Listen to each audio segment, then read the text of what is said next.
Good afternoon, everyone. Today we'll talk about OP stack. But first, I want to refresh our memory about L1s in general. Then we will move on to L2s and how OP stack L2 scales Ethereum. So let's talk about L1 for a bit.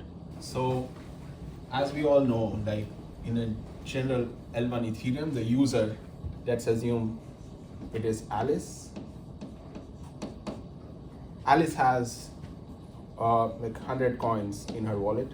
She wants to send this to Bob. And current state is Alice has 100, Bob has 0. So Alice wants to use L1 Ethereum to send 100 coins to Bob. So what does she do? So she creates a transaction using her wallet, maybe like MetaMask. And this transaction is basically a signature over this data. And it's broadcast to the L1 Ethereum P2P network, like we all know. So there are get nodes in the L1 Ethereum P2P network. So it's a P2P network, so there are multiple nodes. So all nodes are part of Ethereum L1 network. Now, all of them are gossiping over P2P. So when one of them gets Alice's transaction, they basically gossip that to each other, and one of them will be a validating node which will produce a block, and the block will include Alice's transaction. So that's how Alice's transaction will get confirmed. So let's assume this is a block producer. It produces a block which has Alice's transaction in it. So let's assume Bob is also on the network, and Bob is waiting for Alice's transaction to come through. So Bob connects to the P2P network. So when Bob receives this new block, which has Alice's transaction, Bob's node on the network also receives it, and Bob's balance gets updated. So the new balance is Bob has 100, Alice has 0. And that's how generally L1 networks work. So the main reason why L1s have been so successful is because they have these fundamental properties which are behind this successful mechanism for broadcasting and receiving transactions. Two of those properties which are like very useful and which we can exploit are consensus and censorship resistance. Now let's look at what these properties are and how we can exploit them to create an L2 which scales. For consensus, all that matters is that if Alice tries to double spend, so if she tries to send 100 to Bob, but also tries to send 100 back to herself, being malicious, then this transaction will get rejected because the P2P network reaches a consensus on which transaction is valid and which is not. So if the P2P network sees that there is a double sign, then it rejects the transaction because all P2P nodes are in consensus that only one transaction should be valid. So that is consensus.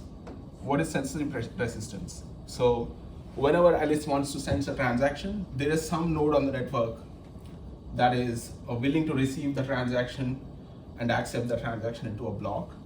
Because if Alice wanted to send and nobody was willing to accept that transaction, then there wouldn't be a way for Alice to send this transaction to Bob. So that is censorship resistance. So we are going to see how we can use consensus and censorship resistance to create an L2 network. Let's move on to that now. Next. Yeah, like we saw, the main properties that we're interested in exploiting for creating a scalable L2 network are censorship resistance and consensus. So now let's imagine Alice wants to send a transaction on L2 network. It's going to be the same flow. Alice is going to send some coins over to Bob, but there are some more complexities involved. For example, how does Alice get those 100 coins in the beginning in the first place, right? Because this is a new network.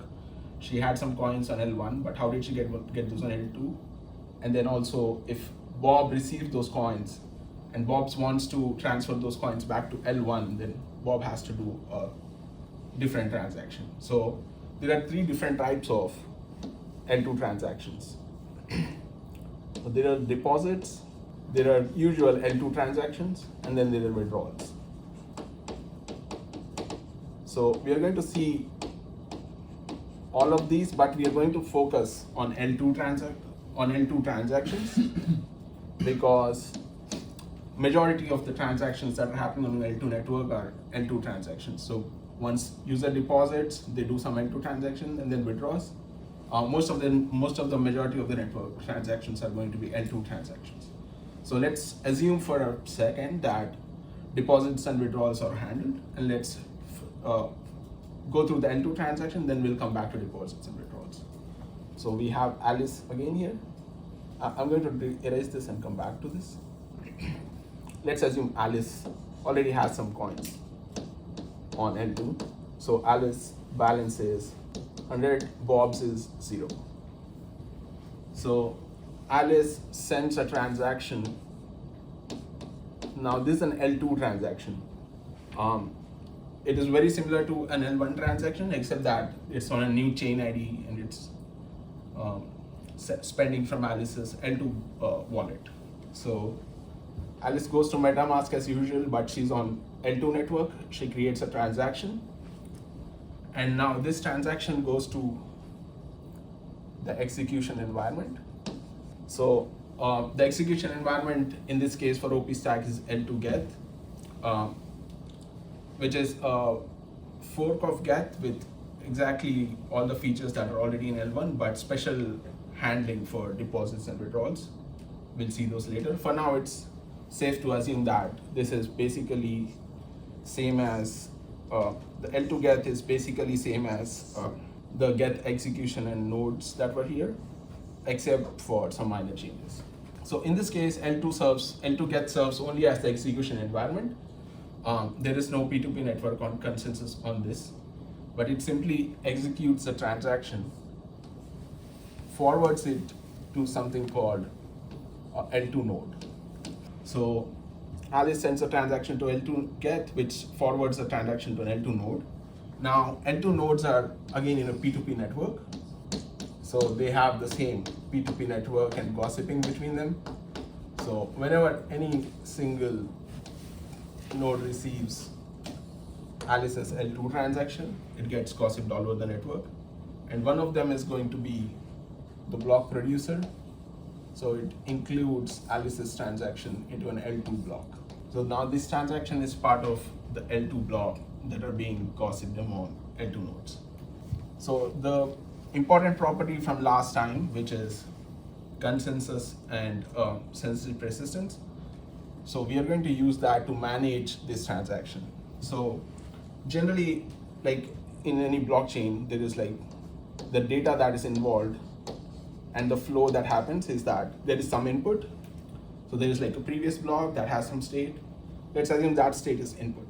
And this goes to the execution environment that produces some output. So right now we are here where Alice has a transaction. It went through the execution environment, it created the L2 block. So how do we use the previous properties to scale the L2 here? So how much of this data, this input, execute, and output, do we really want to be able to manage our L2? So outputs can be derived from the inputs, so we don't need to manage all the output data that is being generated. So like Alice's initial state here, that's part of the input. The final state is Bob will have 100. As long as we have the execution environment and the input, we don't need to store the output anyway, in any way, because it's really costly to save the state on a decentralized network. And it is easier to manage by having the execution environment and the input anyway.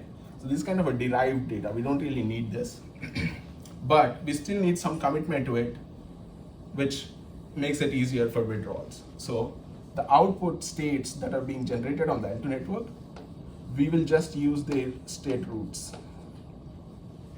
The execution environment is part of the network, so it's kind of like we don't really need to worry about it, because we will add a consensus rule that only the L2 execution engine that we are supporting on the network is the canonical execution environment. So we don't need to worry about the execution environment. Now, which leaves us with inputs. So all the input data that is being generated, that is the data we want to add to our consensus layer. So if the input data that is being generated, like in all the transaction flow, can be added to the consensus layer, then we can rederive the outputs and we don't have to worry about having the output separately. So majority of our worry is basically how to manage the input data that is being generated on our end. So as we saw, our basic worry is to have all the inputs stored somewhere safely so that our L2 chain can be rederived properly. So this is the L2 network. So one of these L2 nodes will be a sequencer. So we saw here that this node is producing blocks. So this node is also going to write some data to the L1 from the previous session. So it's going to write some data that is being generated, the inputs, to the L1. It's going to split that data into batcher and proposer to be managed separately. Like we saw, the output routes that are being generated will be handled by the proposer, and the input data will be handled by the batcher.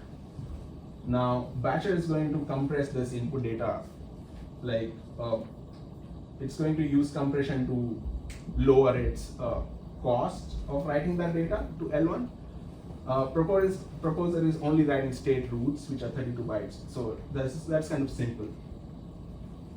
Now both the proposer and the batcher are going to write data to L1. So this is the previous network that we saw, where users were sending transactions, somebody else was receiving them. But now in this case, the batcher and the proposer are only writing. So the batcher is writing something called frames. Frames are derived from the L2 blocks that are being generated. We don't need to worry about the terminology too much. It's just easier to assume it as chunks of L2 blocks that are being generated. So if you have all the frames, you can regenerate all the L2 blocks.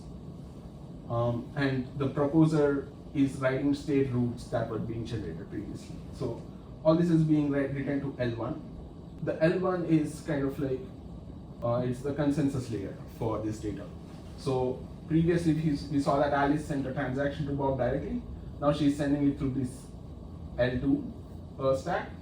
So when Bob wants to receive that transaction, they are going to be listening to this L1 to rederive L2 blocks from here. So as we saw, it has data for recreating L2 blocks in the as frames. So there is going to be another L2 node here, managed by Bob. So this is all part of the L2 stack, and that is kind of the write section, and this part going to be part of the read section. So there are other nodes on the same network. So we saw that the networks are gossiping transactions, creating blocks. When they're writing to L1, they're also reading from the L1. So they're going to read frames that were previously generated, and they're going to recreate L2 blocks. So the data that was previously here, Alice's transaction, was part of the L2 block that these nodes were gossiping, which was returned to the L1. Now it's rederived into the L2 block, and it contains the same data. So it has Alice's transaction in it. And these L2 blocks are read by Bob, who receives the transaction. So we saw how using the consensus layer of the L1, the data that Alice was initially directly writing to L1, now it's being sequenced by a section of a new L2 network, and it's being written to L1. And it's being written as part of multiple transactions. So it's kind of being batched. So all these L2 blocks, so for example, let's assume this is the L1 blocks. So those L2 blocks are kind of like bunched up into a L1 block. So there can be multiple L2 blocks which are aggregated using this network into L1. So it allows for a higher throughput on the L2 network. This is the usual L2 OP stack flow. Now with Celestia underneath, there is a minor modification to this network, which is that when the batcher was writing the frames directly to L1 earlier, it is going to write to the DA layer, which is Celestia in this case.